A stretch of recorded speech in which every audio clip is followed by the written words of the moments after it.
అయ్యయ్యా మీరు ఇచ్చినట్టయ్యా. కౌలు డబ్బులు ఇప్పటివరకు ఇవ్వలేదు. ఎరువులు తీసుకుని అప్పుకి దిక్కులేదు. ఉన్న పొలంగా ఖాళీ చేసి బావులు. అయ్యయ్యా వరదలు వచ్చి పంట అంతా నాశనం అయిపోయిందయ్యా. ఈ భూమిని నమ్ముకుని బ్రతుకుతున్నాం. కొంచెం గడువు ఉండయ్యా. నా తల తాకట్టు పెట్టారా? మీ అప్పు వడ్డీతో సహా తీర్చేస్తానండి అయ్యా. ఈ మాట చాలా సార్లు చెప్పావేనే. బయలుదేరా. అయ్యయ్యా అయ్యా కనీసం కుప్పుడు మట్టైనా తీసుకెళ్ళి ఉండయ్యా.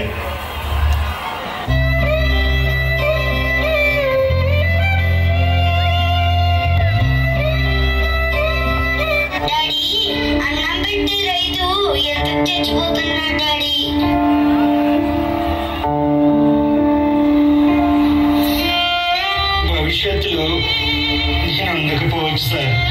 పురుగుల మందులు మింగేస్తున్నాయి సార్. అర్ధరాత్రి ఉడతాడు, రాకాసాయి కేకలు వేస్తుంది. పెట్టుబడి పెట్టడమే కానీ రాబడి తెలియని జీవితాలు సార్ కనుమరుగైపోతున్నాయి. ప్రకృతి పనికి మొదటి బలి రైతే సార్. ఈ టీవీ వాళ్ళకి, రాజకీయ నాయకులకి మా బాధలు వీడియో బయట కావాలి. మా శవాలతో సెల్ఫీలు కావాలి. పండించేవాడు ఎండిపోతున్నాడు సార్. అన్నదాత అన్న కాపాడే నాదులే లేదు. కరోనాకు భయపడి ఇంట్లోనే కూర్చున్నారే. మరి మేము చేతిలో ప్రాణాలు పెట్టుకుని అరికాలు మట్టిలో పెట్టుకుపోతే ఏం తిరిగి బ్రతికేవారు సార్? ఒక్కసారి ఆలోచించండి సార్. ప్రపంచంలో రైతు అంతరించకపోతే పరిస్థితి ఏంటి? రైతులకి సాయం చేస్తే వ్యవసాయం వెలిగిపోతుంది సార్. ఇలా మసకబారిపోదు. ఇలానే ఉంటే వచ్చే తరాలకు రైతుని ఏ మ్యూజియంలోనో పుస్తకాల్లోనో శిలా విగ్రహాల్లోనో చూపించేస్తా సార్. మీకు దండం పెడతా. భూమి ఆకాశం ఉన్నంత వరకు రైతుని బ్రతకనివ్వండి మహాప్రభు. బ్రతకనివ్వండి మహాప్రభు.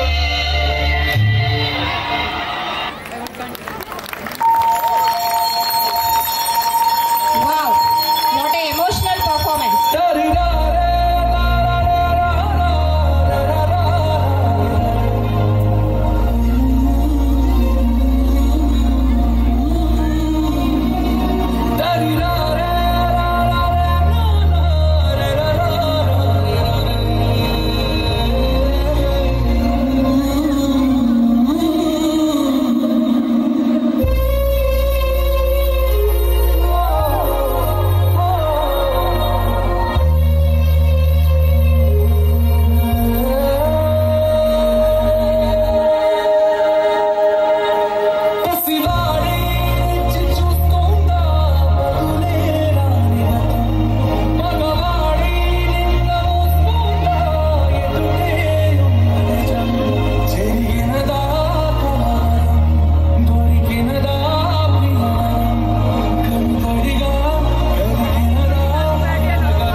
అంత ప్రాచీన చరిత్ర రైతుది.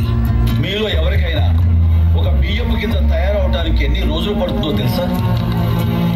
తెలియదు. 120 రోజులు.